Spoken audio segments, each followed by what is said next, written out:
문 앞에 빨간 딱지가 붙어 있었다. 경매 개시 결정 통지서. 나는 그 종이를 손에 쥐고도 한참을 그 자리에 서 있었다. 핸드폰을 눌렀다. 신호가 갔다. 아들이 받지 않았다. 다시 눌렀다. 이번엔 받았다. 엄마, 나중에 얘기하자. 나중에 이 집이 통째로 넘어가는데, 나중이라니 내 평생이 이 집 한 채였다. 그걸 내가 내 손으로 내줬다. 문고리를 잡은 손이 떨리고 있었다. 이게 꿈이면 얼마나 좋을까. 이 이야기가 마음에 닿으셨다면 좋아요와 구독 꼭 눌러주세요. 여러분의 사연을 댓글에 남겨주시면 영상으로 만들어 드리겠습니다. 그럼 지금부터 이야기 시작하겠습니다. 그 애가 처음 전화를 걸어온 건 목요일 저녁이었다. 설거지를 하다 말고 받았다. 물에 젖은 손을 행주에 닦으면서 엄마, 나 좀 봐야 할 것 같아. 목소리가 달랐다. 평소의 민재가 아니었다. 뭔가를 삼킨 것 같은, 꾹 눌러 담은 것 같은 목소리였다. 이 녀석이 무슨 일이 생겼구나. 엄마라는 게 그렇다. 말 한마디에 안다. 표정을 보지 않아도 안다. 태어날 때부터 지켜봤으니까. 뱃속에서 발길질하던 것부터. 언제 올래? 내일 가도 돼. 그래. 와라. 끊고 나서 한동안 싱크대 앞에 서 있었다. 찬물이 아직 흐르고 있었다.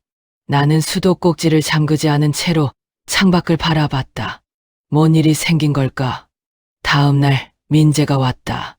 그리고 며느리 수진도 함께였다. 현관문이 열리는 순간 나는 직감했다. 둘이 같이 오는 경우는 별로 없었다. 명절이 아니면, 혹은 무언가 중요한 이야기를 할 때가 아니면. 어머니, 안녕하세요. 수진이 먼저 들어오며 내 손을 두 손으로 잡았다. 따뜻하게. 오래. 이 아이가 이렇게 다정하게 인사한 게 언제였지? 거실에 앉았다. 나는 냉장고에서 수박을 꺼내 잘랐다. 손이 바빠야 마음이 덜 떨린다. 그게 내 버릇이다. 민재가 먼저 입을 뗐다. 엄마, 나 사업할 거야. 사업. 물류 쪽이야. 지금 시장이 딱 타이밍이거든. 파트너도 있고 창고 계약도 다 됐어. 근데 거기서 민재가 멈췄다. 아, 이제 나온다. 촉이, 자금이 좀 부족해. 나는 수박을 접시에 담았다. 아무 말도 하지 않았다. 얼마? 2억 5천. 접시를 내려놓는 손이 잠깐 흔들렸다. 나는 티를 내지 않으려 했다. 2억 5천. 그 돈이 얼마인지 나는 누구보다 잘 안다. 남편이 떠난 뒤 혼자서 식당 일하고 청소 일하고 허리 아파도 파스 붙이고 나가서 모은 돈이다. 이 아파트 담보로 잡으면 그 정도는 나온다. 통장에 있는 것까지 합치면. 엄마, 이번 한 번만이야. 민재가 나를 똑바로 봤다. 딱 한 번만 도와주면 내가 엄마한테 다 갚을게. 진짜야. 이번엔 확실한 거야. 이번엔. 그 말이 가슴 어딘가에 걸렸다. 이번엔. 그럼 저번엔 아니었다는 소리인가? 그런데 저번이 언제였지? 몇 년 전에 식당 차린다고 했을 때 그것도 내가 도왔나? 아니, 그건 내가 말렸는데 아니다. 그때도 조금 보태줬던가. 머리가 복잡해졌다. 그때 수진이 고개를 숙였다. 어머니, 정말 죄송해요. 저도 같이 일할 거예요. 회계는 제가 맡을게요. 절대 허투루 쓰지 않겠습니다. 눈물이 맺혀 있었다. 수진의 눈에. 저 아이가 우네. 나는 며느리가 우는 걸 처음 봤다. 결혼식 날도 울지 않던 아이였다. 꼿꼿하고 차갑다고 생각했는데 그 눈물이 진심인가 보구나. 며칠을 생각했다. 잠을 제대로 못 잤다. 새벽 3시에 깨서 천장을 봤다. 통장 숫자가 머릿속에서 왔다 갔다 했다. 줘야 하나, 말아야 하나. 아들이 40이 넘었다. 이제까지 크게 성공 한 번 못했다. 번번이 뭔가를 버리다가 흐지부지 됐다. 그걸 옆에서 지켜보는 게 얼마나 가슴 아팠는지. 남들 아들은 과장됐다, 부장됐다 할 때 나는 우리 아들은 준비 중이야 라고 말했다. 얼마나 오래 준비만 했는지 이번이 진짜 마지막 기회일 수도 있다. 그 생각이 들었다. 내가 안 도와주면 누가 돕겠나. 내가 이걸 틀어지고 있다가 아들이 정말 못 일어서면 나는 평생 그 죄책감을 안고 살 것 같았다. 그래, 해주자. 이번 한 번만. 은행에 갔다. 창구 직원이 서류를 펼쳐놓으며 설명했다. 담보, 대출, 아파트를 담보로. 이율은 얼마, 기간은 몇 년.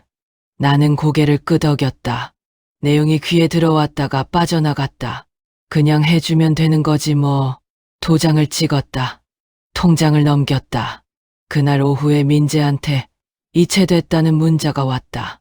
잠시 뒤 민재한테 전화가 왔다. 엄마, 고마워. 진짜로. 목소리가 달랐다. 아까와 또 달랐다. 뭔가 가벼워진 것 같은, 풀린 것 같은. 그래, 이게 맞는 거지. 잘해라. 엄마, 후회 안 하게 할게. 끊고 나서 한참 앉아 있었다. 빈 통장을 손에 쥔 채로. 내가 이걸 다 줬구나. 이상하게도 무섭지 않았다. 오히려 홀가분했다. 평생 돈 걱정하며 살았는데 아끼고 또 아끼고 못 사고 못 쓰면서 이제는 좀 쉬어도 되는 것 같았다. 내 아들이니까 설마 어디 가겠어. 다 잘 될 거야. 창밖으로 저녁 햇살이 길게 들어왔다. 나는 눈을 감았다. 그게 마지막이었다. 내가 아무 걱정 없이 눈을 감았던 건 한 달이 지났다. 민재한테서 연락이 왔다. 목소리가 밝았다. 엄마, 사무실 차렸어. 한번 와봐. 나는 슬리퍼를 운동화로 갈아 신었다. 강남 쪽이었다. 지하철을 2번 갈아타고 걸어서 10분. 건물 입구에 들어서니 엘리베이터 앞에 민재가 서 있었다. 양복을 입고 있었다. 반듯하게 다린 흰 셔츠에 넥타이까지. 저 녀석이 넥타이를 다 매고 있네. 마지막으로 양복 입은 걸 본 게 언제였더라. 결혼식 날. 아니, 그것도 어색해서 자꾸 넥타이 풀려고 했잖아. 왔어. 엄마. 왔다. 엘리베이터가 열렸다. 4층이었다. 사무실 문을 열자마자 직원 3명이 자리에 앉아 일을 하고 있었다. 책상마다 컴퓨터가 있었고 벽에는 회사 이름이 박힌 현판이 붙어 있었다. 민재물류.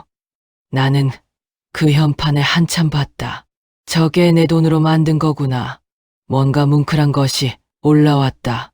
자랑스러운 건지, 기쁜 건지, 아니면 그냥 안도하는 건지 모를 감정이. 수진이 안쪽 자리에서 일어나며 걸어왔다. 어머니, 오셨어요?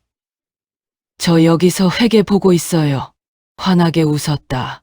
그 웃음이 자연스러웠다. 그래, 수고하네. 민재가 내 어깨를 감쌌다. 엄마, 거래처 2군데랑 계약됐어. 이번 달부터 매출 나와. 걱정하지 마. 나는 고개를 끄덕였다. 그래, 잘 되고 있구나. 그 뒤로 한동안은 좋았다. 민재가 가끔 전화해서 근황을 전했다. 이번에 창고 하나 더 계약했어. 거래처 늘었어. 엄마, 다음 달엔 좀 수익 나올 것 같아. 수지는 한 달에 한 번씩 반찬을 해서 가져왔다. 깍두기, 제육볶음, 미역국. 내가 좋아하는 것들이었다. 저 아이가 이런 걸 챙기네. 나는 흐뭇했다. 밥상 앞에 혼자 앉아서 수진이 해준 반찬을 먹으면서 이런 생각을 했다. 내가 잘한 거야. 도와주길 잘했어. 평생 뭔가를 결정할 때마다 불안했다. 맞는 건지 틀린 건지. 그런데 이번엔 맞은 것 같았다. 처음으로. 그런데 2달쯤 지났을 때였다. 나는 문득 궁금해졌다. 통장을 한번 확인해보고 싶었다. 내 이름으로 된 담보대출 통장. 이자가 제대로 빠져나가고 있는지, 잔액이 어떻게 되는지. 민재한테 전화했다. 야, 통장 사본 하나 줘봐. 나도 좀 확인해야지. 엄마. 그거 지금 수진이 관리하고 있어서 나중에 정리되면 줄게. 나중에? 회계 처리 중이라 좀 있다가. 나는 전화를 끊고 냉장고 앞에 섰다. 아무것도 꺼내지 않았다. 그냥 냉장고 문을 잡은 채로 서 있었다. 왜 통장을 못 보여주지? 아니야, 바쁜 거지. 정리 중이라고 하잖아. 그래, 이제 막 시작한 거잖아. 뭐가 그렇게 빨리빨리 돼. 나는 냉장고 문을 닫았다. 그리고 또 2주가 지났다. 계약서가 생각났다. 은행에서 서류 쓸 때 담보 설정 계약서 사본을 민재한테 줬었다. 나중에 내가 한부 받아두기로 했는데, 야, 계약서 사본 나한테 줘야 하는 거 아니야? 엄마, 그거 사무실에 있는데 내가 다음에 가져다 줄게. 언제? 주말에. 주말이 왔다. 민재는 오지 않았다. 전화했다. 미안해 엄마. 거래처 미팅이 생겼어. 다음 주에 갈게. 나는 알겠다고 했다. 전화를 끊고 창가에 앉았다. 밖에 아이들이 뛰어놀고 있었다. 나는 그걸 바라보면서 조용히 생각했다. 이상하다. 통장 못 보여주고 계약서도 안 갖고 오고 작은 일인가? 그래, 작은 일이다. 바쁜 사람한테 그런 것 좀 늦을 수 있지. 그런데 왜 이렇게 마음이 걸리지? 나는 억지로 생각을 지웠다. 내 아들이야. 설마 나한테 그러겠어. 피를 나눈 아들인데 그 즈음부터 잠이 다시 얕아졌다. 새벽에 눈이 떠지면 아무 이유 없이 가슴이 두근거렸다. 나쁜 꿈을 꾼 것도 아닌데 그냥 깨는 거였다. 심장이 먼저 알고 깨는 것처럼 냉수를 한 잔 마셨다. 창밖을 봤다. 가로등만 켜진 골목을 봤다. 나는 왜 이러지? 아무 일 없다. 잘 되고 있다. 민재가 그랬잖아. 그런데 말이다. 한 번도 내 눈으로 통장을 보지 못했다. 이자가 빠져나가는 걸 확인하지 못했다. 계약서도 아직 손에 없다. 내가 평생 번 돈이 어디로 흘러가는지 나는 모른다. 그 생각이 들자 냉수를 마신 것도 소용없었다. 가슴이 서늘해졌다. 창밖은 여전히 조용했다. 가로등 불빛만 흔들리고 있었다. 나는 그 불빛을 오래 바라봤다. 별일 없겠지. 설마, 내 아들인데 그 설마가 끝나는 날이 얼마 남지 않았다는 걸. 그때 나는 몰랐다. 편의점에서였다. 우유 하나, 두부 하나, 계란 한 판, 늘 사던 것들이었다. 계산대에 올려놓고 카드를 내밀었다. 직원이 단말기에 긁었다. 삑, 빨간 불이 들어왔다. 어머니, 카드가 승인이 안 되는데요. 20대 초반쯤 되는 여자애가 나를 봤다. 민망한 듯, 그러나 무표정하게, 네, 다시 한번 해봐요. 다시 긁었다. 삑. 또 빨간 불. 이상하다. 나는 지갑을 뒤졌다. 현금이 없었다. 시장 갈 때만 현금 들고 다녔지. 편의점엔 늘 카드였으니까. 죄송한데요. 다른 카드 있으세요? 없었다. 카드가 한 장뿐이었다. 나는 물건을 도로 내려놓고 편의점을 나왔다. 밖에 나오자마자 핸드폰을 꺼냈다. 카드사에 전화했다. 자동응답이 나왔다. 번호를 눌렀다. 연결음이 울렸다. 고객님, 해당 카드는 현재 이용 정지 상태입니다. 이용 정지요? 네. 연결된 계좌의 잔액 부족으로 인해 자동이체가 미납되어 정지 처리되었습니다. 잔액 부족. 나는 그 말을 이해하는데 한참이 걸렸다.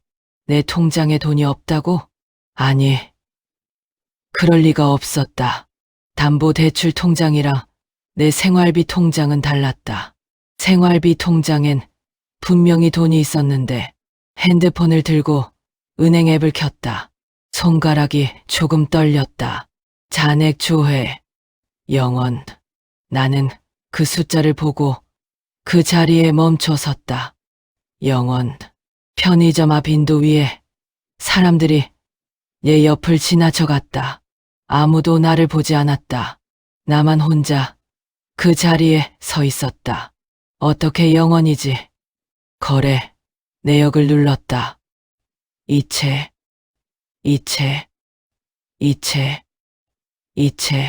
날짜가 달랐다. 금액도 달랐다. 받는 계좌는 전부 같았다. 민재 명의의 계좌였다. 이게 뭐야? 언제 이체한 거지? 나는 이체한 적이 없는데, 공인인증서도 내가 갖고 있는데, 아니, 잠깐, 몇 달 전에 수진이 왔었다. 서류 정리한다며 내 공인인증서 비밀번호를 물어봤었다. 회계 처리 때문에 잠깐 필요하다고. 그때 내가 알려줬었나? 알려줬던가. 기억이 흐릿했다. 알려줬던 것 같기도 하고 아닌 것 같기도 하고. 다리가 풀렸다. 근처 화단턱에 앉았다. 핸드폰을 무릎 위에 올려놓고 한참을 그냥 앉아 있었다. 그날 오후에 은행에서 문자가 왔다. 대출 원리금 연체 안내 고객님의 대출 원리금이 3개월 이상 연체되었습니다. 즉시 납부하지 않을 경우 담보 부동산에 대한 경매 절차가 진행될 수 있습니다. 나는 문자를 3번 읽었다. 3번째 읽을 때 처음으로 실감이 왔다. 경매. 내 집이 가슴 한가운데가 내려앉는 느낌이었다. 심장이 어디로 꺼지는 것 같은. 은행에 전화했다. 고객님, 해당 대출은 현재 3개월 연체 상태입니다. 이자 납부가 한 번도 이루어지지 않았습니다. 한 번도요? 네, 대출 실행일 이후로 단 한 차례도 납부 내역이 없습니다. 단 한 차례도. 나는 전화기를 귀에 댄 채로 눈을 감았다. 민재가 이자를 한 번도 안 냈다고. 아니, 낼 돈이 없었던 거겠지. 사업이 어려워진 건가? 그럼 빨리 얘기를 했어야지. 내가 어떻게든 방법을 찾았을 텐데. 지금 바로 납부하면 어떻게 됩니까? 현재 연체된 원리금 전액과 연체 이자를 납부하셔야 하고, 이미 경매 신청 절차가 진행 중이라 법원 취하까지는 시간이 걸립니다. 이미 진행 중. 통화를 끊었다. 거실에 주저앉았다. 소파도 아니었다. 그냥 마루 바닥에 무릎이 꺾이면서 그대로 앉아버렸다. 민재한테 전화했다. 신호가 갔다. 받지 않았다.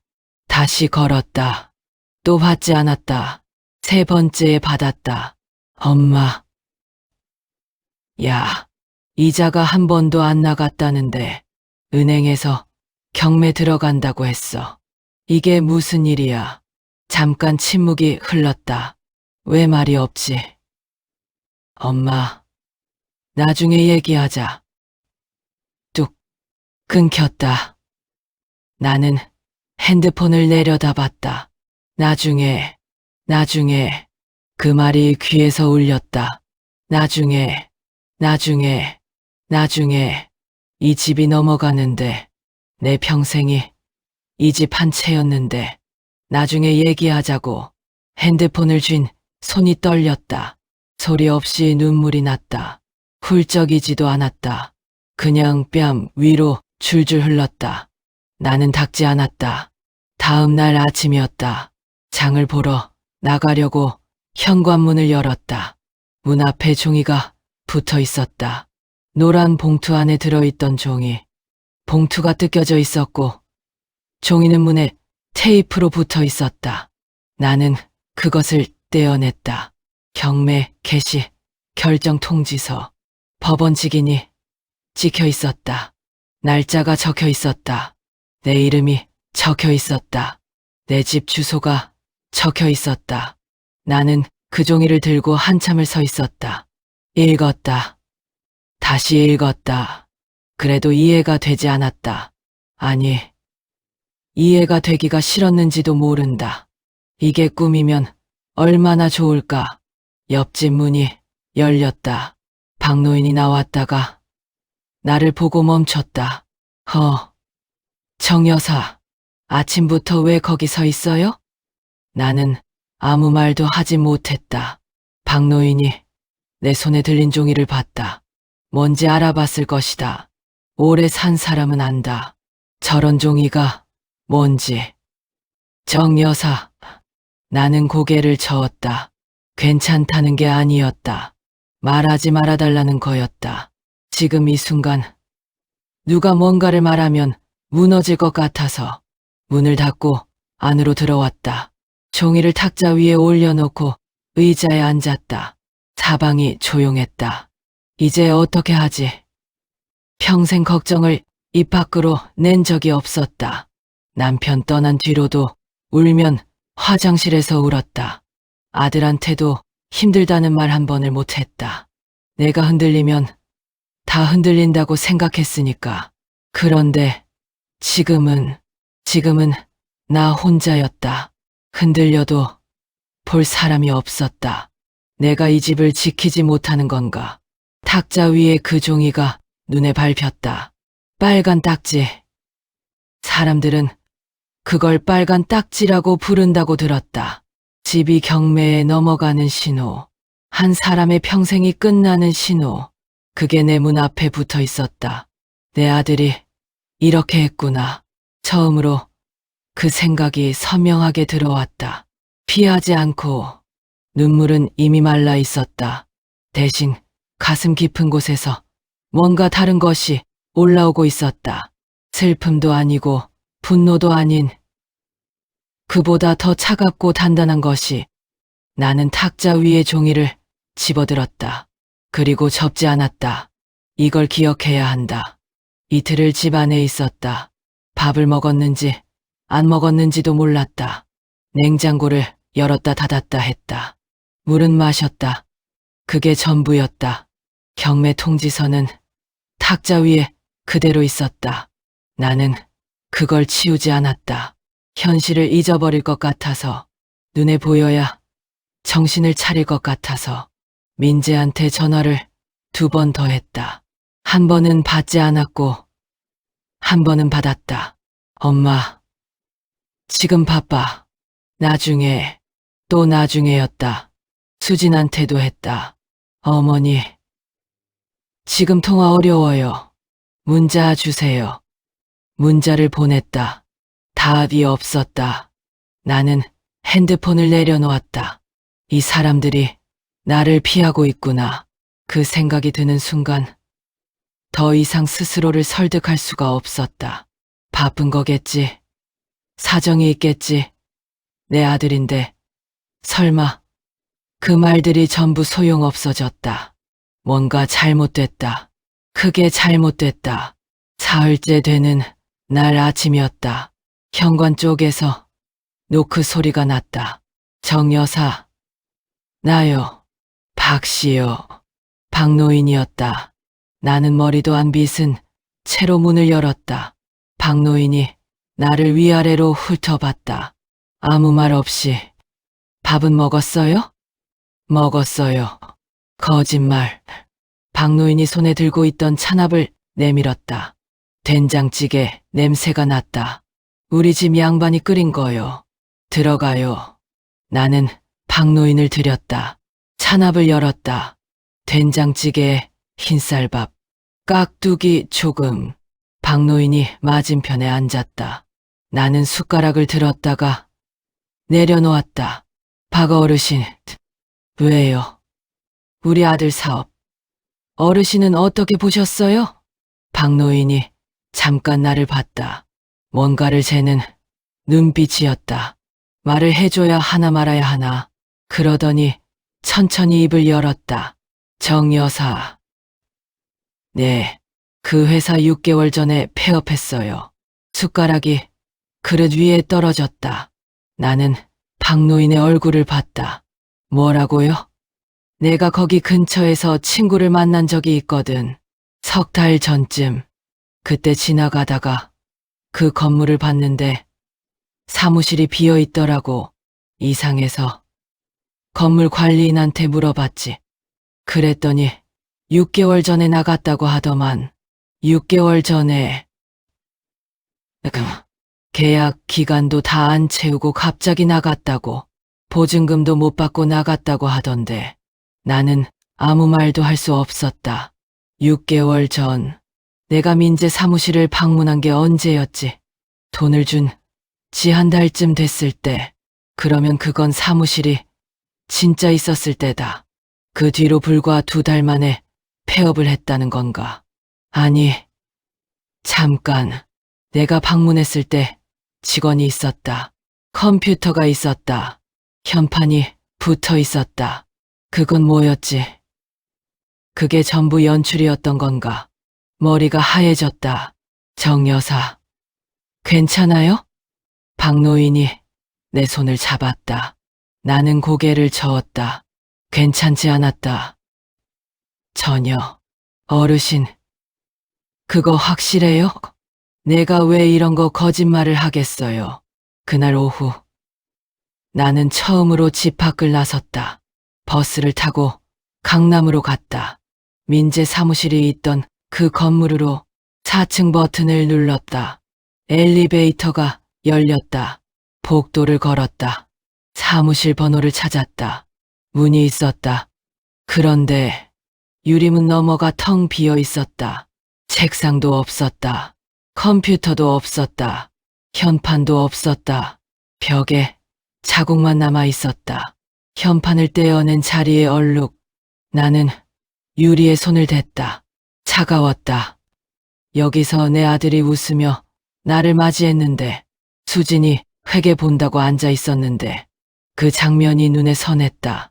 불과 몇 달 전인데 민재가 넥타이를 메고 서 있던 것, 수진이 환하게 웃던 것, 직원들이 일하는 척 앉아 있던 것, 전부 나를 위한 연극이었구나. 나는 유리에서 손을 뗐다. 건물을 나오는데 누가 말을 걸었다. 혹시 저기 죄송한데요. 50대 중반쯤 된 남자였다. 얼굴이 수척했다.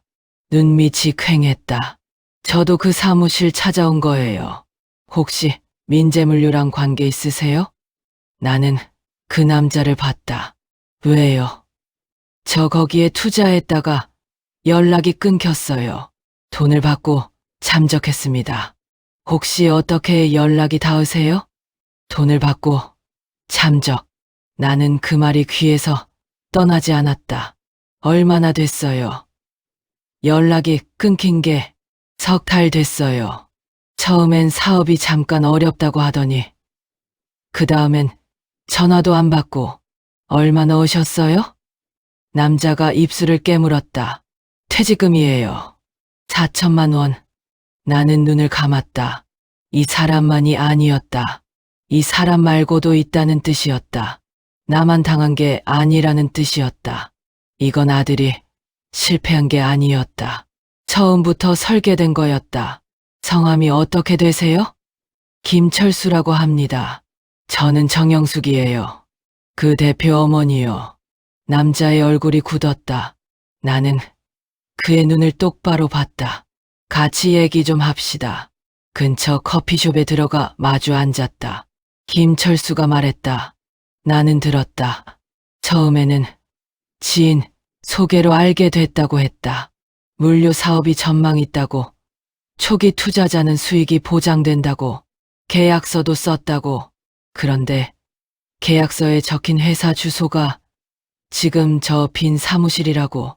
저 말고도 2명이 더 있어요. 한 분은 5천만 원, 한 분은 3천만 원.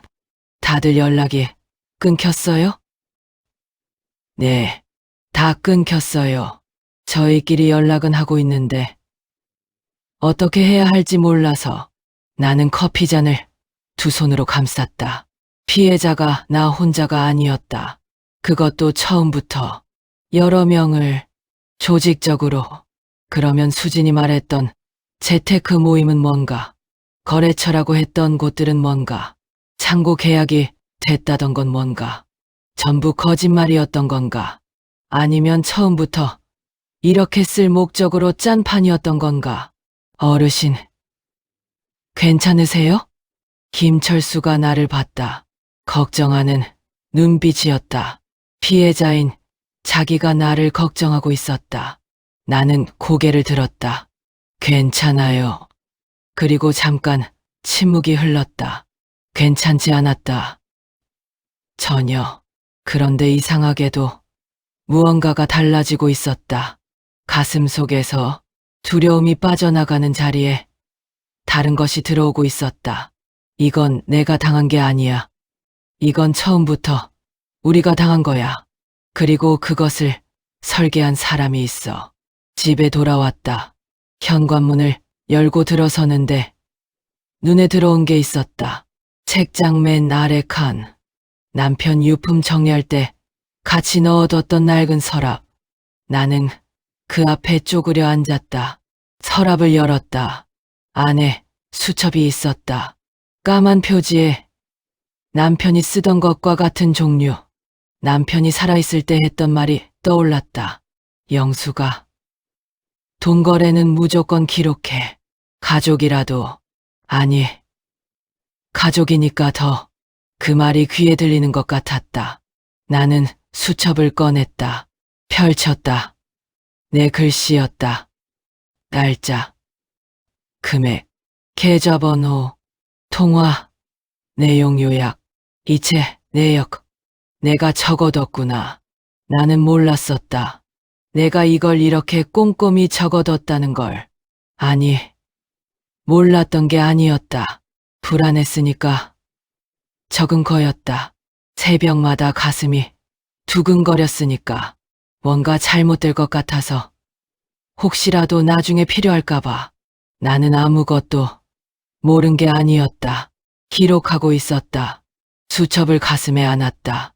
밖에서 바람 소리가 들렸다. 창문이 조금 흔들렸다. 나는 눈을 감지 않았다. 그날 밤은 잠을 자지 않았다. 자려고 누운 게 아니었다. 처음부터 잘 생각이 없었다. 수첩을 손에 쥔 채로 탁자 앞에 앉았다. 형광등을 켰다. 그리고 집안 구석구석에 흩어져 있던 서류들을 전부 꺼냈다. 은행 우편물, 대출 계약서 4본, 이체 확인증, 문자 캡처해서 출력해둔 것들. 남편이 살아있을 때부터 쓰던 버릇이었다. 중요한 서류는 버리지 않는다. 쌓아두는 게 어수선해 보여도 나중에 필요한 건 반드시 나온다. 그걸 알았으니까 서류를 날짜 순서대로 늘어놓기 시작했다. 민재가 처음 사업 얘기를 꺼낸 날, 은행에 간 날, 이체한 날, 사무실 방문한 날, 통화한 날짜들. 수첩을 펼쳤다. 날짜가 맞았다. 내가 적어둔 날짜와 서류의 날짜가 전부 맞았다. 나는 알고 있었던 거야. 다.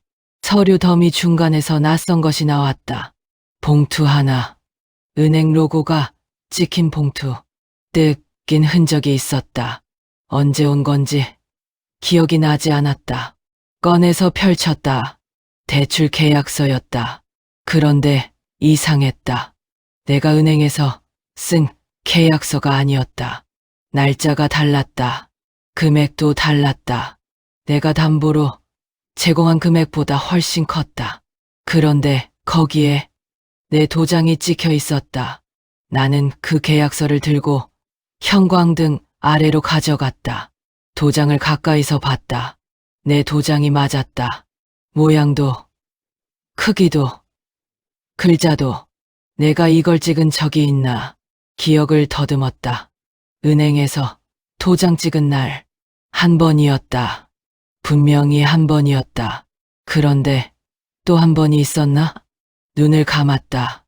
기억 속 장면이 떠올랐다. 수진이 왔던 날이었다. 반찬을 들고 왔던 날.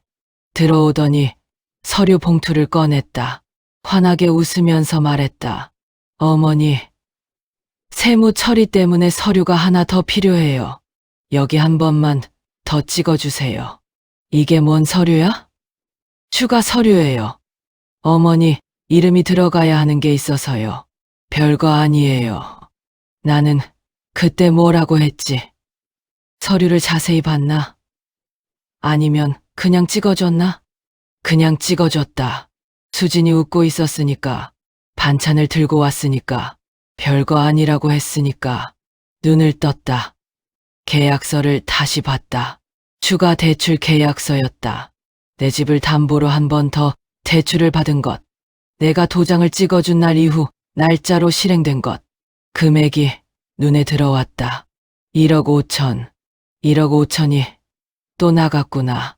처음에 2억 5천을 줬다. 그리고 내 모르게 1억 5천이 또 빠져나갔다. 합의 4억이었다. 내 통장에 있던 것, 담보 대출로 나온 것, 추가 대출로 나온 것, 전부 합쳐서 4억. 그리고 나는 공동 채무자였다. 계약서 하단에 적혀 있었다. 연대보증인, 내 이름 3글자, 내 도장.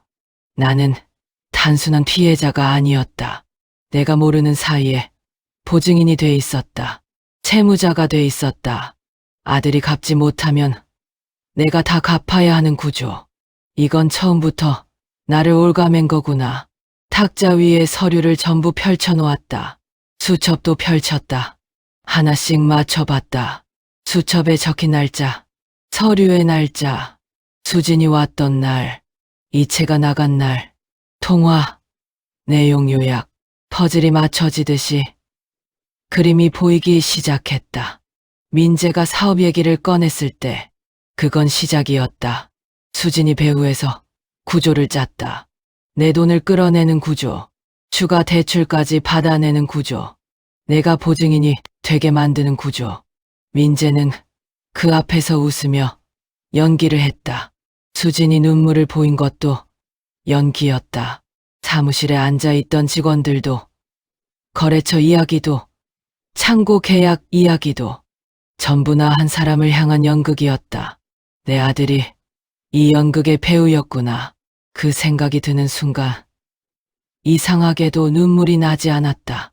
슬픔이 있었다. 분명히 가슴 한쪽이 뭉개지는 것 같은 슬픔이. 그런데 그 슬픔보다 더 큰 것이 올라오고 있었다. 차갑고 단단하고 조용한 것. 나는 수첩을 손에 쥐었다. 이걸로 뭔가를 할 수 있다. 이게 증거다. 다음 날 아침 일찍 김철수에게 전화했다. 어제 그분들, 다른 피해자들이요. 만날 수 있어요? 네. 그럼요. 왜요? 얘기가 있어요. 중요한 얘기. 그날 오후, 김철수가 2사람을 데리고 왔다. 한 사람은 50대 여자였다. 5천만 원을 잃었다는. 또 한 사람은 60대 남자였다. 3천만 원. 나는 서류를 탁자에 펼쳐놓았다. 3사람이 그걸 들여다봤다. 이게 다 기록하신 거예요? 60대 남자가 물었다. 남편이 가르쳐줬어요. 돈 거래는 무조건 기록하라고. 날짜까지 다 있네. 50대 여자가 서류를 집어들었다가 내려놓았다. 근데 이걸로 어떻게 해요? 경찰에 가봤자 민사라고 하고 나 몰라라 하면 그냥 가면 그렇죠. 나는 수첩을 탁자 위에 올려놓았다. 하지만 이게 있으면 달라요. 세 사람이 수첩을 봤다. 이게 뭐예요? 거래 기록이에요. 날짜, 금액, 계좌, 통화 내용, 전부요. 그리고 이것도 있어요. 핸드폰을 꺼냈다. 통화 녹음 목록을 펼쳤다. 민재가 전화했던 날들. 나는 언제부터인가 통화를 녹음하고 있었다. 언제부터였는지 정확히 기억나지 않았다. 불안해서였겠지. 혹시 몰라서였겠지. 혹시 몰라서. 그게 지금 이렇게 쓸 줄은 나도 몰랐다. 김철수가 입을 열었다. 어르신, 이거면 고소할 수 있겠는데요. 고소만 하면 끝날 것 같아요? 나는 세 사람을 천천히 봤다. 이 판을 끝내야 해요. 지금 이 순간에도 다른 사람한테 접근하고 있을 거예요. 우리처럼 또 다른 누군가한테. 조용해졌다. 우리가 먼저 나서지 않으면 이 사람들은 계속해요. 50대 여자가 조용히 말했다. 어떻게 하실 생각이에요? 나는 수첩을 가슴 쪽으로 당겼다. 일단 형사한테 가야죠. 이 증거 들고 집에 돌아오는 길이었다. 버스 창문에 내 얼굴이 비쳤다. 68년 된 얼굴. 주름이 깊었다. 눈밑이 어두웠다. 며칠 동안 제대로 못 잔 얼굴이었다. 그런데 그 얼굴이 이상하게도 낯설지 않았다. 그래, 이 얼굴이 나야. 평생 참아왔다. 표현하지 못했다. 남편한테도, 아들한테도, 주변 사람 누구한테도 내가 힘들다는 말을 못했다. 내가 억울하다는 말을 못했다. 그냥 다 안으로 삼켰다. 그런데 지금은, 이번엔 삼키지 않을 거야. 버스가 멈췄다. 나는 자리에서 일어섰다. 수첩이 가방 안에 있었다. 서류도 가방 안에 있었다. 녹음 파일도 핸드폰 안에 있었다. 내가 가진 것들, 내가 쌓아온 것들, 아들이 다 빼앗아간 줄 알았는데 마지막까지 남아있던 건 증거였다. 내가 모르는 사이에 지키고 있었던 것들. 버스 문이 열렸다. 나는 내렸다. 발걸음이 달라져 있었다.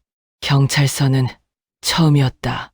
살면서 경찰서에 올 일이 없었다. 교통 위반 딱지 한 번 받은 적 없었고 싸움 한 번 한 적 없었다. 그냥 조용히 살아온 사람이었으니까. 유리문을 열고 들어서는데 다리가 잠깐 무거워졌다. 내가 여기까지 오게 됐구나. 민원실 직원한테 물었다. 사기 사건 신고하러 왔다고. 직원이 안쪽을 가리켰다. 형사과로 가라고 했다. 복도를 걸었다.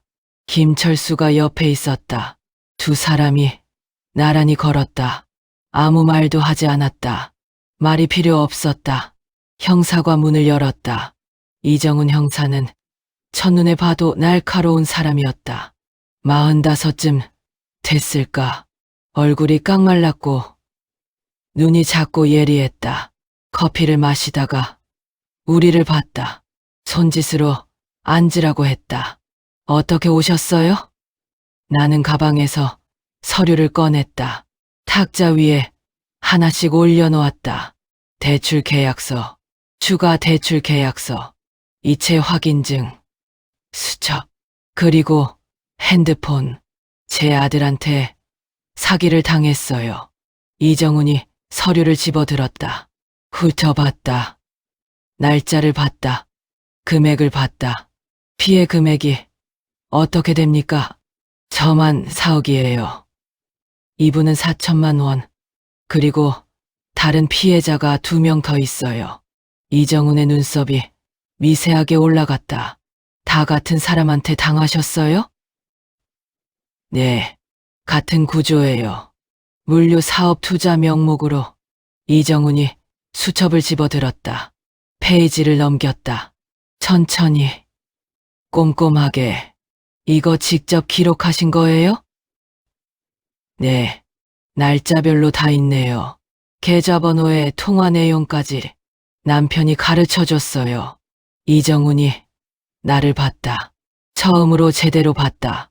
서류가 아니라 나를. 녹음 파일도 있다고 하셨죠? 네, 핸드폰을 내밀었다. 이정훈이 이어폰을 꽂고 들었다.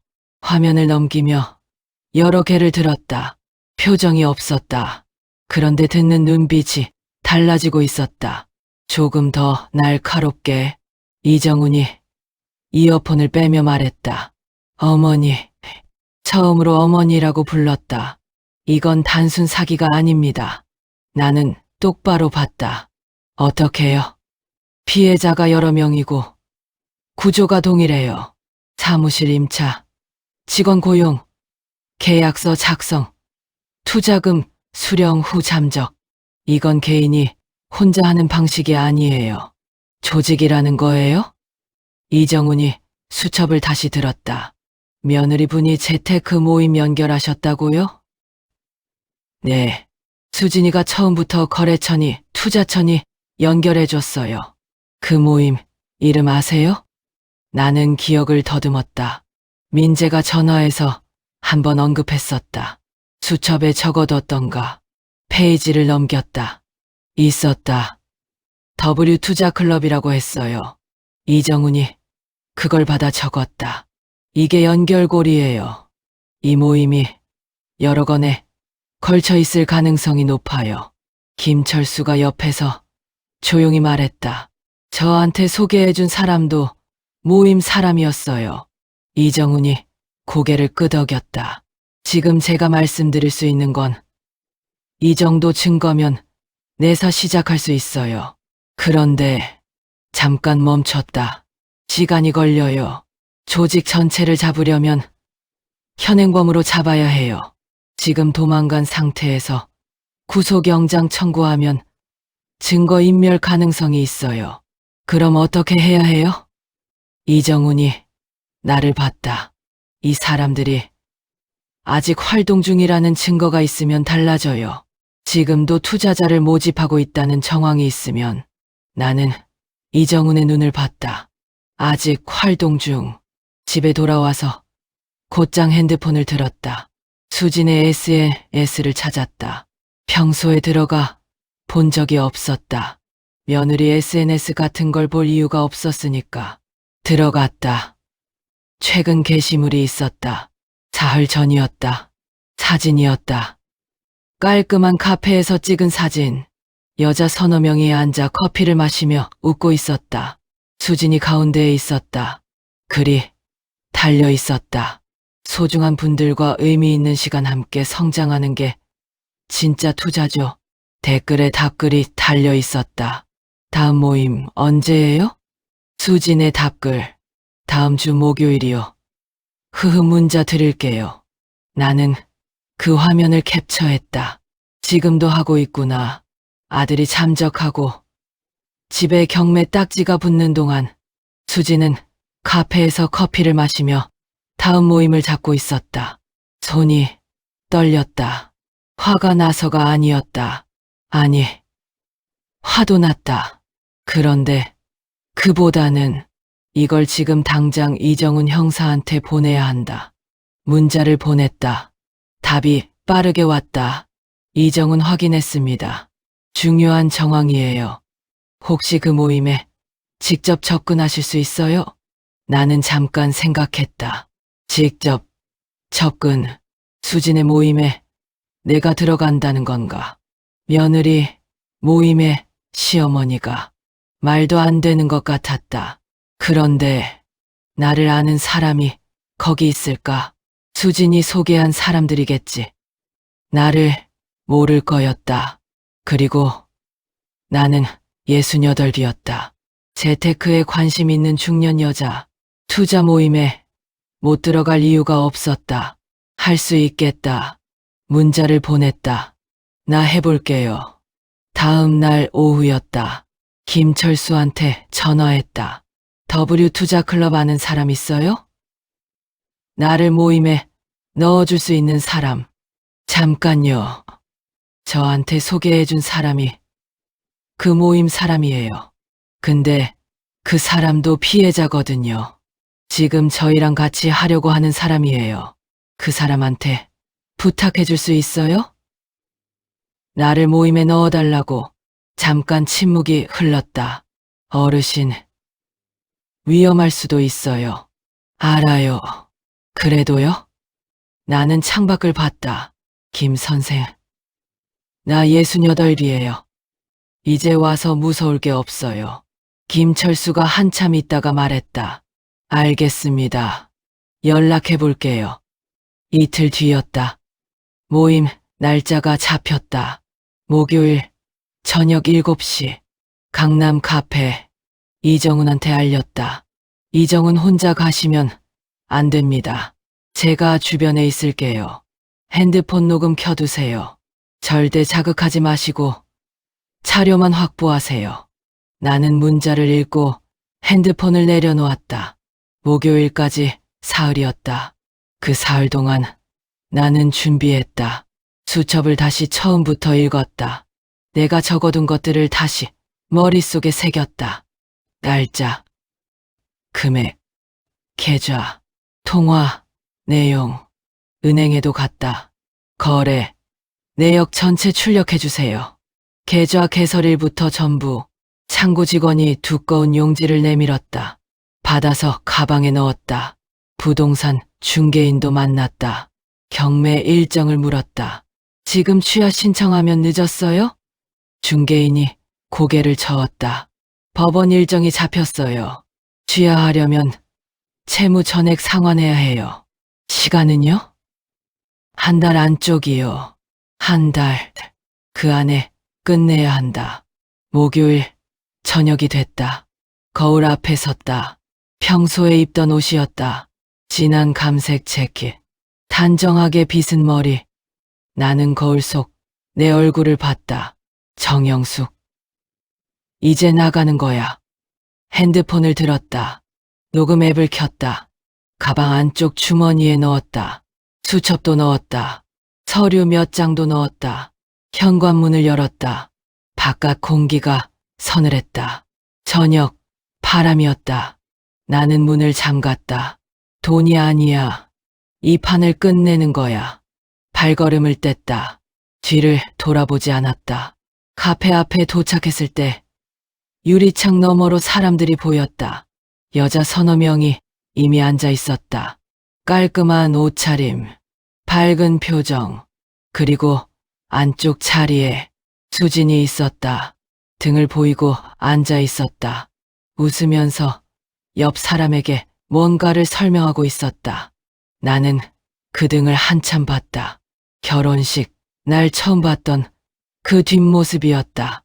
그때는 저 아이가 내 아들 평생을 함께할 사람이라고 생각했다. 잘 부탁한다고 속으로 빌었다. 그게 벌써 몇 년 전이지. 나는 숨을 한 번 고르고 카페 문을 열었다. 문에 달린 종이 땡그랑 울렸다. 수진이 문 쪽을 돌아봤다. 눈이 마주쳤다. 0.5초였다. 수진의 얼굴이 굳었다.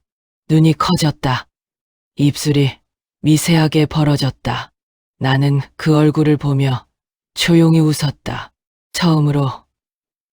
이 일이 시작된 뒤로 처음으로. 그래. 나야. 수진의 눈이 나를 보고 있었다. 나는 그 눈을 피하지 않았다. 카페 안이 잠깐 조용해진 것 같았다. 실제로는 아무도 눈치채지 못했겠지. 문이 열리고 손님이 들어온 것뿐이니까. 그런데 수진과 나 사이에는 분명히 무언가가 흘렀다. 차갑고 팽팽한 것이. 수진이 먼저 표정을 바꿨다. 웃었다. 어머니, 자연스러웠다. 너무 자연스러워서 오히려 소름이 돋았다. 저게 진짜 이 사람이구나. 어떤 상황에서도 표정을 만들어낼 수 있는 사람. 어쩐 일이세요? 여기까지. 옆에 앉아있던 여자들이 나를 봤다. 호기심, 어린 눈으로. 나는 천천히 걸어가 수진 맞은편에 앉았다. 나도 투자 모임이라길래 관심이 생겼어. 수진의 눈이 미세하게 흔들렸다. 그리고 다시 고요해졌다. 잘 오셨어요. 같이 들으시죠. 이 사람 대단하구나. 끝까지 웃고 있었다. 모임이 시작됐다. 수진이 앞에 섰다. 노트북을 펼쳤다. 화면에 그래프가 떴다. 수익률, 투자 구조, 성공 사례. 저희 모임은 소규모 인원으로만 운영해요. 검증된 분들끼리만. 그래서 수익률이 안정적이에요. 목소리가 차분했다. 설득력이 있었다. 내가 처음에 이 아이를 왜 믿었는지 알겠다. 나는 가방 안쪽 주머니를 손가락으로 눌렀다. 핸드폰이 거기 있었다. 녹음이 돌아가고 있었다. 여자들이 고개를 끄덕이며 들었다. 한 명이 질문했다. 최소 투자 금액이 얼마예요? 3천만 원부터예요. 소규모로 안전하게 운영하거든요. 수익은 언제부터 나요? 보통 2달 안에 첫 번째 정산이 돼요. 나는 조용히 앉아서 들었다. 수진이 하는 말 하나하나가 귀에 들어왔다. 2달 안에 정산, 안전한 운영, 검증된 투자처. 나한테 했던 말이랑 똑같네. 가슴이 뜨거워졌다. 그런데 손은 차가웠다. 나는 그 온도차를 느끼면서 조용히 앉아 있었다. 설명이 끝났다. 수진이 서류를 꺼냈다. 투자 신청서였다. 오늘 결정하시는 분들은 이번 달 분기에 들어가실 수 있어요. 서류가 돌아갔다. 여자들이 펜을 들었다. 그때였다. 나는 가방을 열었다. 천천히, 소리 나지 않게 핸드폰을 꺼냈다. 녹음을 확인했다. 돌아가고 있었다. 그리고 서류 봉투를 꺼냈다. 수진아, 조용히 불렀다. 수진이 나를 봤다. 이것 좀 봐. 서류를 탁자 위에 올려놓았다. 대출 계약서였다. 내 이름이 적힌, 내 도장이 찍힌, 그리고 수진이 가져왔던 날짜가 적힌 추가 대출 계약서. 수진의 눈이 서류를 봤다. 그리고 나를 봤다. 처음으로 웃음이 사라졌다. 이게 뭐예요? 낮은 목소리였다. 내가 가져온 서류야. 내 도장 찍으라고 했던 거. 기억하지? 수진이 입술을 앙 다물었다. 옆에 앉아있던 여자들이 눈치를 채기 시작했다. 분위기가 달라졌다는 걸. 펜을 들었다가 내려놓는 사람이 있었다. 나는 핸드폰을 탁자 위에 올려놓았다. 녹음 파일 목록을 열었다. 이것도 있어. 수진이 핸드폰을 봤다. 민재랑 통화한 거야. 날짜별로 다 있어. 사업 잘 된다고 했던 것들, 거래처 늘었다고 했던 것들, 전부. 어머니, 지금 무슨. 그리고 나는 수첩을 꺼냈다. 이건 내가 처음부터 기록한 거야. 날짜, 금액, 계좌번호, 내가 왔던 날, 민재가 전화했던 날, 전부 다. 카페 안이 조용해졌다. 수진이 나를 봤다. 그 눈에서 처음으로 계산하는 빛이 사라졌다.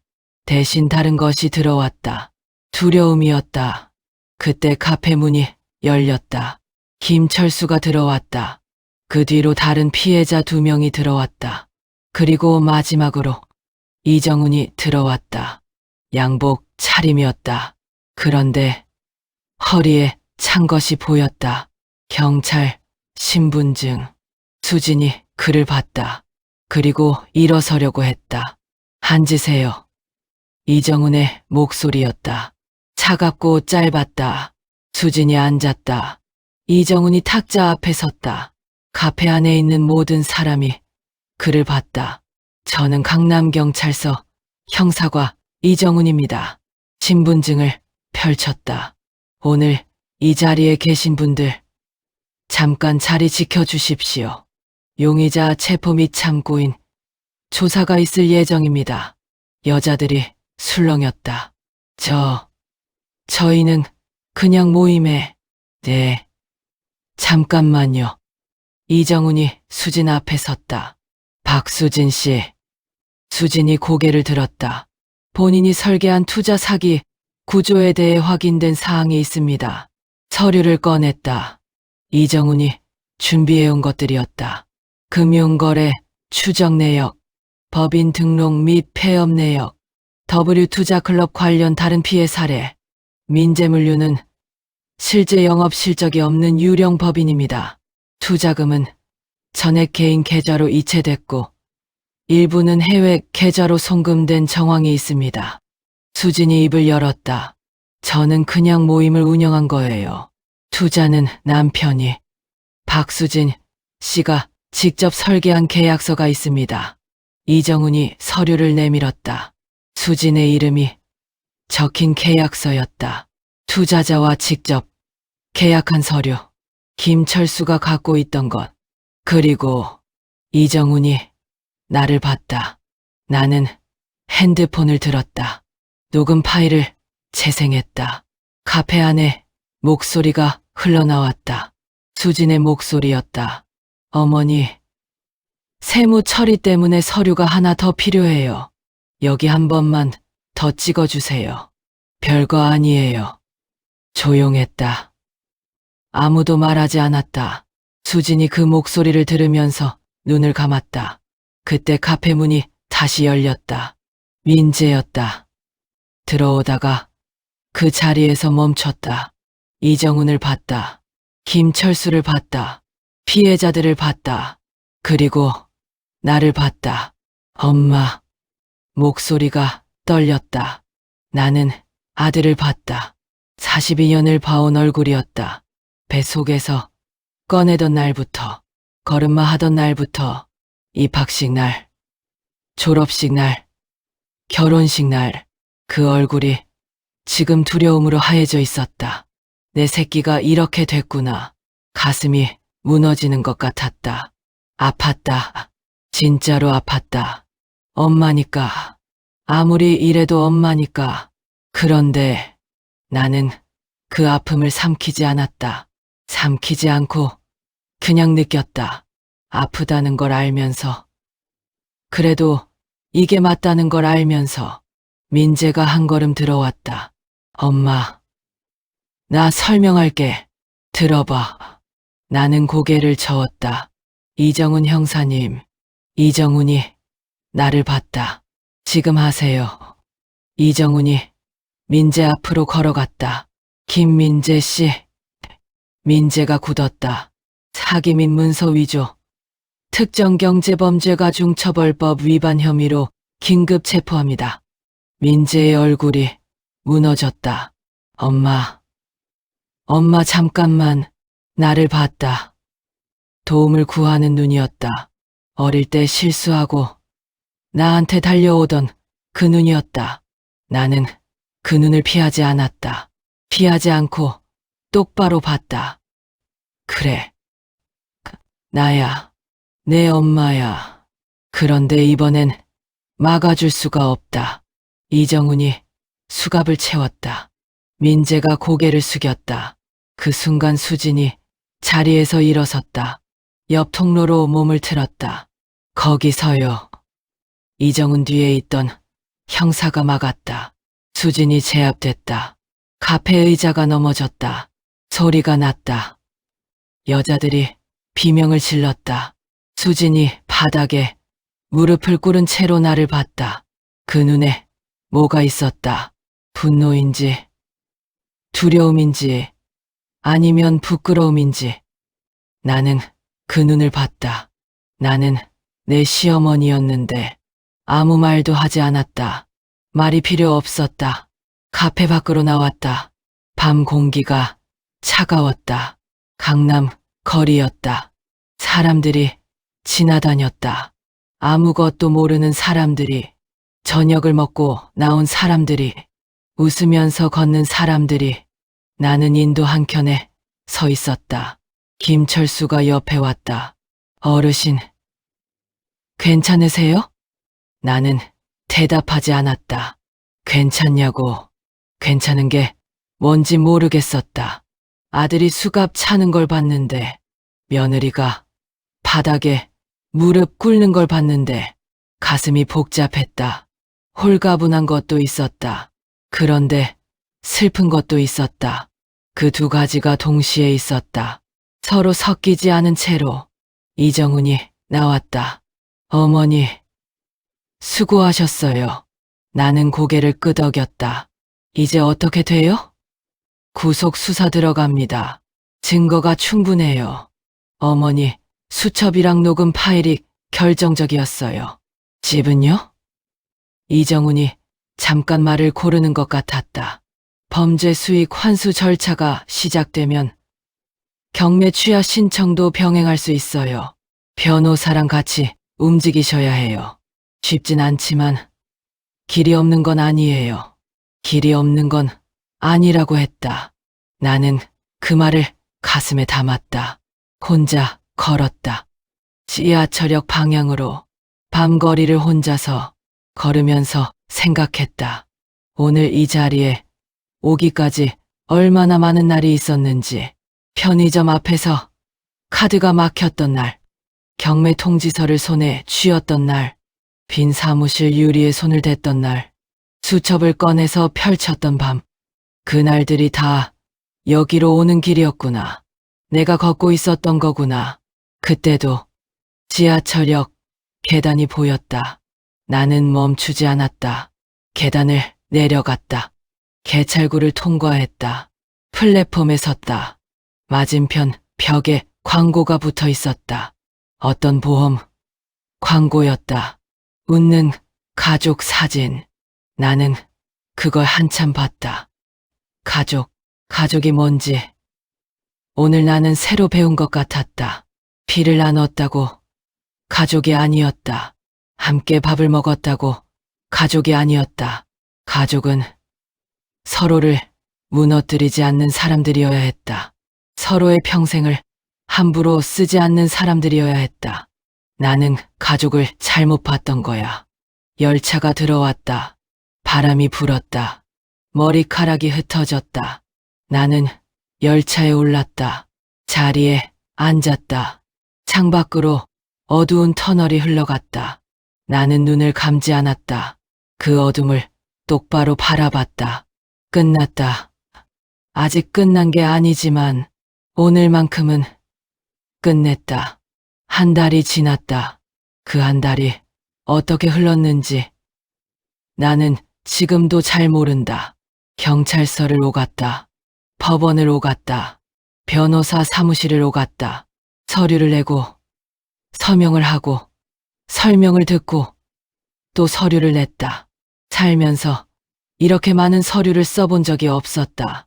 그런데 이상하게도 힘들지 않았다. 아니, 힘들었다. 몸은 힘들었다. 다리가 아팠고 허리가 아팠다. 그런데 그 힘든 것이 예전에 힘든 것과 달랐다. 예전엔 그냥 버티는 힘든 것이었다. 아무것도 못하면서 무너지는 힘든 것. 그런데 지금은 뭔가를 하면서 힘든 거였다. 앞으로 가면서 힘든 거였다. 그게 달랐다. 변호사는 40대 초반의 여자였다. 이정훈이 소개해줬다. 금융사기 전문이라고 했다. 첫날 만났을 때 변호사가 서류를 검토하더니 말했다. 어머니, 이 수첩이 없었으면 훨씬 힘들었을 거예요. 그래요? 네. 날짜별 기록에 녹음 파일까지. 피해자가 이 정도 증거를 갖고 있는 경우가 드물어요. 나는 수첩을 내려다봤다. 남편 목소리가 또 들리는 것 같았다.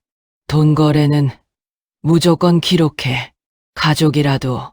아니, 가족이니까 더. 남편이 가르쳐 준 거예요. 변호사가 잠깐 나를 봤다. 좋은 분이셨네요. 그랬죠. 짧게 대답했다. 더 말하면 울 것 같았다. 경매 취하 신청이 받아들여진 건 사건이 터지고 3주 뒤였다. 변호사가 전화로 알려줬다. 어머니, 경매 취하됐어요. 일단 집은 지켰어요. 나는 전화기를 든 채로 부엌 바닥에 주저앉았다. 감사합니다. 그 말밖에 나오지 않았다. 전화를 끊고 한참 앉아 있었다. 부엌 바닥이 차가웠다. 그런데 일어나기 싫었다. 그냥 그 자리에 앉아서 천장을 봤다. 집을 지켰구나. 이 집이 얼마나 많은 것인지. 남들은 모를 거였다. 남편이랑 처음 이사 들어오던 날, 민재 어릴 때 이 부엌에서 밥을 먹이던 것, 남편 떠난 뒤 혼자 이 거실에서 울던 밤들, 이 집이 다 알고 있었다. 내 평생을 고마워. 집한테 말했다. 말하고 나서 피식 웃었다. 내가 집한테 고맙다고 하네. 민재는 구속 수사 중이었다. 면회를 갈 수 있었다. 변호사가 말해줬다. 나는 며칠을 고민했다. 가야 하나, 말아야 하나. 가고 싶었다. 아들이니까 그 얼굴이 자꾸 눈에 밟혔다. 수갑 차던 날, 나를 보던 눈이 엄마 하고 불렀던 목소리가. 그런데 또 가기 싫었다. 뭐라고 해야 할지 몰랐다. 어떤 얼굴로 봐야 할지 몰랐다. 결국 갔다. 면회실이었다. 유리 너머로 민재가 앉아 있었다. 수염이 자라 있었다. 얼굴이 수척했다. 양복도 없었다. 넥타이도 없었다. 엄마. 나는 아무 말도 하지 않았다. 민재가 먼저 고개를 숙였다. 미안해. 짧았다. 그 두 글자가. 나는 그 고개 숙인 걸 봤다. 저 머리카락이 희끗희끗해지고 있었다. 내가 낳은 아이가 저렇게 됐구나. 왜 그랬어? 물었다. 민재가 고개를 들지 않았다. 돈이 급했어. 그냥 한 번만 하고 갚으려고 했는데 수진이가 계속 구조를 키우고 내가 막았어야지. 알아. 나도 알아. 몰랐어? 엄마 돈인 거. 민재가 눈을 감았다. 알았어. 나는 더 묻지 않았다. 알면서 했다고. 그 말이 가슴에 박혔다. 뽑아낼 수가 없었다. 그냥 거기 박힌 채로 있었다. 잘못한 거 다 받아. 그리고 나는 잠깐 멈췄다. 나중에 나와서 사람답게 살아. 민재가 고개를 들었다. 눈이 빨개져 있었다. 엄마는, 나는 괜찮아. 짧게 끊었다. 더 이상 말이 필요 없었다. 수지는 별도 재판이었다. 사기주도 혐의에 문서 위조까지. 변호사가 말했다. 박수진 씨는 실형 가능성이 높아요. 구조를 설계한 쪽이니까. 나는 고개를 끄덕였다. 수진 면회는 가지 않았다. 갈 이유가 없었다. 할 말도 없었다. 그냥 법이 하는 대로 두면 됐다. 내가 해야 할 일은 거기까지가 아니었다. 범죄 수익, 환수 절차가 시작됐다. 민재명의 계좌에서 일부 금액이 동결됐다. 해외 계좌 추적도 들어갔다. 전부 돌아오진 않을 거였다. 변호사도 솔직하게 말했다. 다 받으시긴 어려워요. 이미 쓴 것들이 있어서. 그래도 상당 부분은 돌려받으실 수 있어요. 얼마나요? 아직 확정은 아닌데 절반 이상은 가능할 것 같아요. 절반. 예전 같았으면 절반밖에 못 받는다고 무너졌을 거였다. 그런데 지금은 달랐다. 절반이면 뭔가를 할 수 있다. 피해자들과 마지막으로 한 번 더 모였다. 김철수와 나머지 두 사람. 작은 식당이었다. 된장찌개를 시켰다. 김철수가 말했다. 어르신 덕분에 우리가 여기까지 왔어요. 진심으로. 같이 한 거죠. 아니에요. 어르신이 먼저 움직이지 않으셨으면 저희는 그냥 당하고 끝났을 거예요. 50대 여자가 눈물을 닦았다. 퇴직금이 다 날아간 줄 알았는데 조금이라도 돌려받을 수 있게 됐잖아요. 나는 그 사람들 얼굴을 봤다. 수척하지만 전보다 밝았다. 뭔가를 해냈다는 얼굴이었다. 우리 밥이나 먹읍시다. 나는 숟가락을 들었다. 다들 웃었다. 된장찌개가 따뜻했다. 그 뒤로 나는 조금씩 정리를 시작했다. 집안 구석구석을 청소했다. 오래된 것들을 버렸다. 필요 없는 것들을. 그러다가 서랍에서 남편 사진이 나왔다. 젊을 때 사진이었다. 둘이 찍은 것. 나는 뭐가 그렇게 좋은지 웃고 있었고 남편은 무표정했다. 원래 사진 찍을 때 잘 안 웃는 사람이었다. 한참 들여다봤다. 당신이 가르쳐준 거야. 결국 수첩이 나를 지켰다. 남편이 심어준 버릇이 나를 지켰다. 사진을 액자에 넣어서 책상 위에 올려놓았다. 어느 날 오후였다. 은행에 갔다. 새 통장을 만들었다. 내 이름만 들어간 아무것도 담보로 잡히지 않은 창구 직원이 통장을 내밀었다. 나는 그걸 받아서 펼쳤다. 잔액이 적혀 있었다. 작은 숫자였다. 예전에 갖고 있던 것에 비하면 한참 작은 숫자였다. 그런데 이상하게 이게 더 실했다. 내 돈이야. 진짜로 내 돈. 아무도 가져가지 않은, 아무한테도 맡기지 않은 내가 쥐고 있는 돈. 통장을 덮었다. 가방에 넣었다. 은행 문을 열고 나왔다. 봄 햇살이 쏟아졌다. 따뜻했다. 나는 잠깐 그 햇살 아래 서 있었다. 눈을 감지 않았다. 그냥 그 빛을 얼굴로 받았다. 집에 돌아와 책상 앞에 앉았다. 새 수첩을 꺼냈다. 문방구에서 사온 것. 까만 표지에 남편이 쓰던 것과 같은 종류. 첫 페이지를 펼쳤다. 오늘 날짜를 적었다. 그리고 잔액을 적었다. 작은 숫자였다. 그런데 또렷하게 적었다. 흐리지 않게, 떨리지 않게 펜을 내려놓았다. 수첩을 덮었다. 창밖으로 저녁 햇살이 들어오고 있었다. 길게, 비스듬하게. 나는 그 빛이 방 안으로 들어오는 걸 바라봤다. 이제부터야 평생 뭔가를 지키며 살았다. 남편을 지키고, 아들을 지키고, 가정을 지키고, 내가 원하는 것을 생각할 틈이 없었다. 아니, 생각하지 않으려 했는지도 몰랐다. 그런데 이제는 내가 뭘 원하는지 생각해봐도 되겠다. 작은 생각이었다. 그런데 오래전에 잃어버린 것을 다시 찾은 것 같은 느낌이 들었다. 이름도 없고 형체도 없는 그것. 내 인생. 저녁을 차렸다. 혼자 먹는 밥상이었다. 된장찌개에 계란말이. 작은 밥상이었다. 수저를 들기 전에 잠깐 멈췄다. 예전엔 혼자 먹는 밥이 쓸쓸했다. 상이 작아서 쓸쓸한 게 아니었다. 이 밥상을 지키려고 그렇게 버텼는데 끝에 남은 게 혼자라는 게. 그런데 오늘은 쓸쓸하지 않았다. 같은 밥상인데, 같은 된장찌개인데 뭐가 달라진 걸까? 내가 달라진 거겠지. 수저를 들었다. 밥을 떴다. 따뜻했다. 창밖으로 어둠이 내리고 있었다.